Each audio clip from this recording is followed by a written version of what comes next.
My dad died when I was 5, and my mom married my stepdad around 3 years later. He also had 2 kids, a boy who was 3 years older than me and a daughter who was 2 years younger, and he always treated them better than he treated me. My mom was a stay-at-home mom and never worked. He held that fact that he saved us from poverty over our heads. Things didn't really get bad, though, until my half-brother was born. He's 8 years younger than me, and I think he was part of the reason why they got married in the first place. When he turned 3, they moved him into my room, and then when he was 6, really, my stepfather decided he deserved his own room, so he took my room, and I started living out of the living room. I slept on the couch, and all of my clothes were stuffed into a coat closet. Any clothes that didn't fit in the tiny closet were donated away. Then when I turned 16, my stepdad demanded I get a job and start paying rent. My older stepbrother was taking a gap year before college and didn't have to do that. The only one that was at all decent was my stepsister, who even begged her dad to let me stay in her room. He refused, which I don't blame him for, because it would be definitely inappropriate for a 17-year-old boy to share a room with a 16-year-old girl. When I graduated from high school, my stepfather told me that he would not be paying for my college. A year before, he had agreed to pay for my stepbrother's college entirely. I was able to get a few scholarships and loans to pay for college, as well as the money I'd saved from working.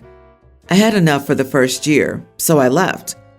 I met my now wife in my first year, and she's the only reason I am where I am today. Her parents were also wonderful, and after our first year, they took me into their own home and then helped me pay for the rest of college. Her dad helped me get my first job and even invested in my business at the beginning. My business has really grown since then, and I've become very wealthy. My stepbrother ended up getting a girl pregnant in his 3rd year of college, dropped out, and now still lives with my stepfather and mom with his now wife and 3 kids. Since I still needed to see my mom, my wife and I purchased 2 houses in my hometown. We rent out one and use the other whenever I go visit. Well, the last few years have really been hard for my stepdad. He had to close down his business over the global issue, and some other things had happened, so they're flat broke now. They need to sell the house to cover their debts. My mom knows about the house I own and asked me if they could move into it. I told her that she could, but my stepfather and stepbrother's family couldn't. My mom was very upset about this. My stepfather called me many names, but mainly just ungrateful and heartless. My wife thinks I should just agree, since it would be hard for my mom to be away from her husband, and I'm making my stepbrother and his family homeless. Am I the idiot? Not the idiot, but I don't know why you bothered to have a relationship with your mother. Honestly, why would you even let her stay? She watched him treat you poorly for years and did nothing to help you. She had choices, but her choice was to watch and let this man treat her kid this way so that she didn't have to work and could be a stay-at-home mother.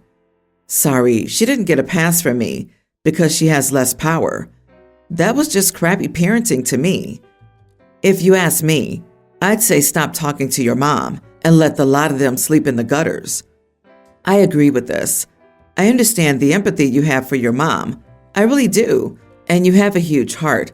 But you need to realize that your mom chose her comfort over your, at the very least, emotional well-being.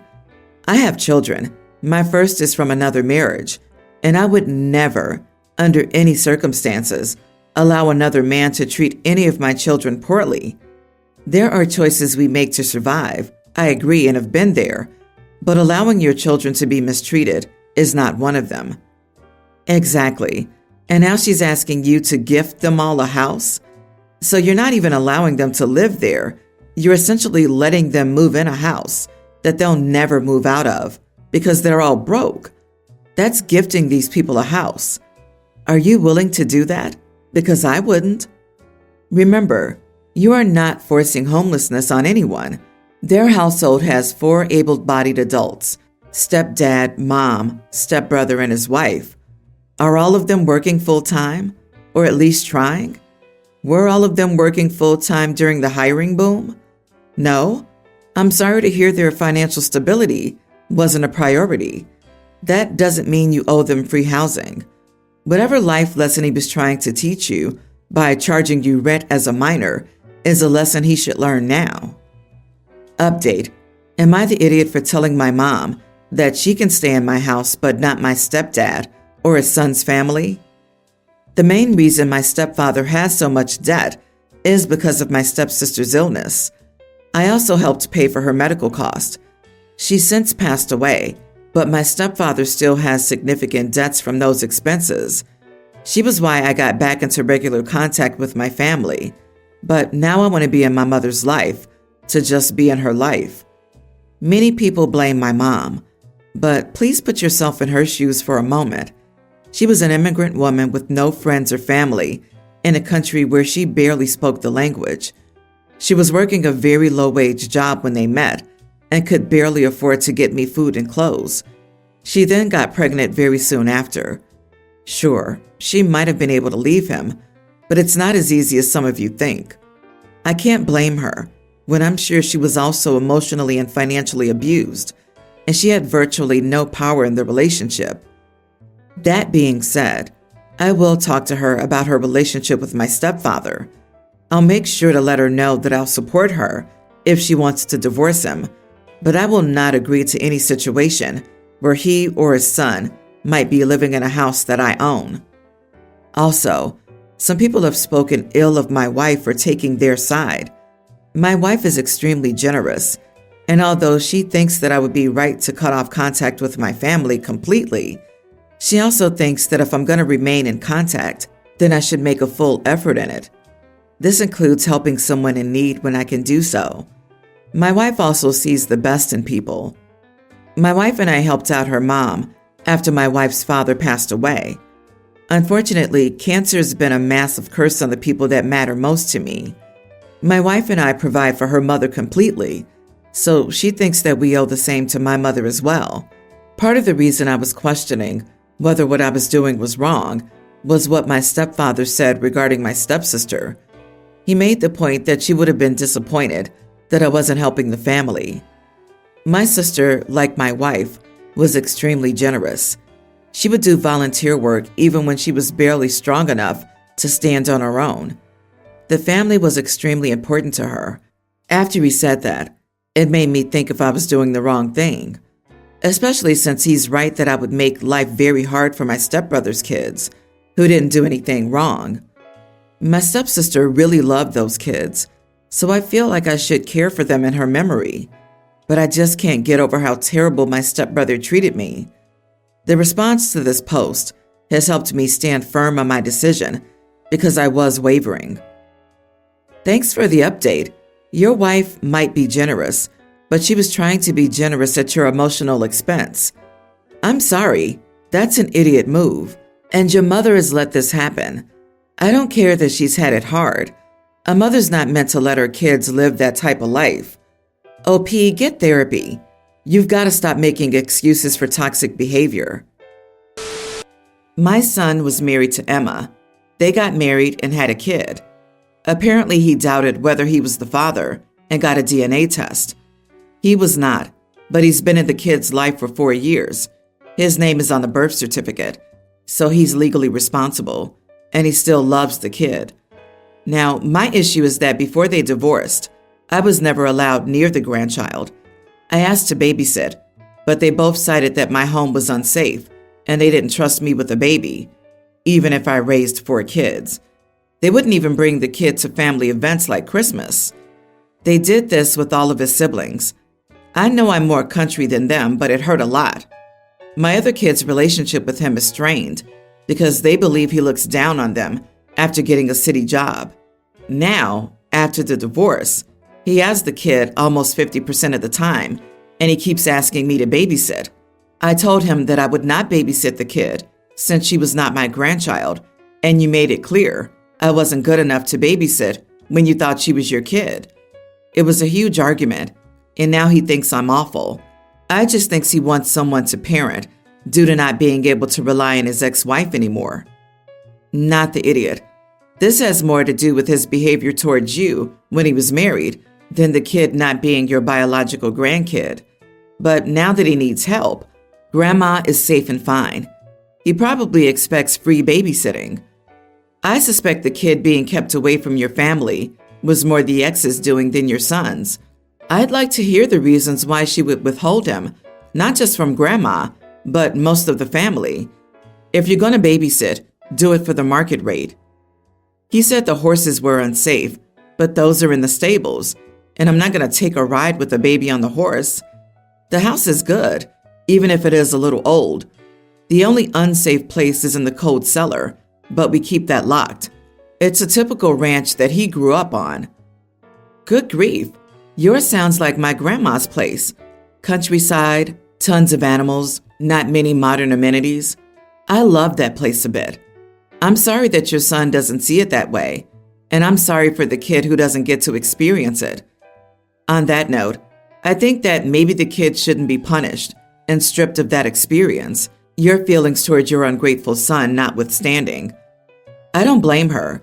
There's no emotional connection due to the son's behavior, and now there's no biological obligation. Also, it sounds like he just wants to use her for babysitting now, since he can't handle raising a kid alone. I doubt she would have been let near the kid if it never came to light, especially with the son's attitude to the country. He made this situation, and now she has no reason to try, especially if he's never apologized. I'm a single dad to 3 daughters. This revolves around my middle, Juliet, nearly adult female. A few weeks ago, I took her shopping for her prom dress. She picked one that she absolutely loved, and she truly looked like a princess. Then last week, she was very upset because she saw on Instagram that a classmate, not a friend but someone in her grade, had bought the same dress but in a different color. She tried asking the other girl to change, and the girl, rightfully, told her no. I was sympathetic and let her vent, also adding that it was a different color, so at the very least it wasn't too similar. The issue is, Juliet's been trash-talking the girl for the past week. This is very out of character for her. She's never really been a gossip, but I've heard her venting to her friends about it. So I let it go because what does venting really matter? Then I got a call from Juliet's history teacher saying she repeatedly overheard Juliet talking poorly about this girl. While the girl's not in the class and there's no evidence of bullying, she's worried it'll get there. I sat Juliet down and said, while I understand completely that this is frustrating and I may not get all that comes with dresses and such, this isn't fair to the other girl. It seems she didn't purposefully do this to hurt her. I pointed out the different colors. I also offered to take her to return the dress, and she could get another if having a unique dress was that important. Juliet said that she shouldn't have to get a new dress. She kept trash-talking this girl. I finally told her, it's a dress. Your feelings are valid, but you must stop being so dramatic and let it go. This upset her, and she left the room in tears. I tried talking to her about it, but she stayed in her room. My eldest, 22 female, told me I technically wasn't wrong, but I shouldn't have said it. I try not to be a bumbling dad who doesn't know what he's talking about. I learned everything related to raising girls, have always made it clear they can come to me for anything, etc. If I need to outsource a problem or they want a woman to talk to, they have their godmother, late wife's best friend. Was I the idiot here? Not the idiot. Trash-talking a girl for buying the same dress in a different color is horrible. And it is a type of bullying if she's doing it to the point where a teacher calls you about it. Honestly, I tell my child, if she kept this up, then I'd cancel the prom because it's not that serious at all. This is beyond standard teenager idiocy. I promise you that it is standard teenage idiocy. My high school had a Facebook group for people to post and claim their dress. If you dared get the same dress, the entirety of the girls in the group would make it their mission to ruin your life until you changed it. OP, high schoolers are a different breed. But what will she do in the future if she shows up to work and someone happens to be wearing the same outfit? I mean, there's a limited amount of places to shop in an area, so someone else buying the same dress is bound to happen. If you're going to get so bent out of shape over that, then make your own dress or go to Etsy. This age is way too old to behave like a child and have a temper tantrum. How would she feel if the other girl had asked her to buy another dress and then trash talked her when she wouldn't? In the good old days before the internet, she'd have only found out about it when she went to the prom. Update. I want to thank everyone for your feedback and advice. I sat down with Juliet again and said I stood by my sentiment, but I also think there has to be more going on. As I said, it's just a dress, and this isn't like her at all. Some of you suggested perhaps she had prior history with the girl. She said no, they don't even really talk. They only follow each other on social media because everyone follows everyone. I pushed more and asked why a dress was so important. She eventually admitted it wasn't, that she said she felt weird about prom in her senior year overall. When I asked why, she started crying and said she missed her mom, wished she was here, etc.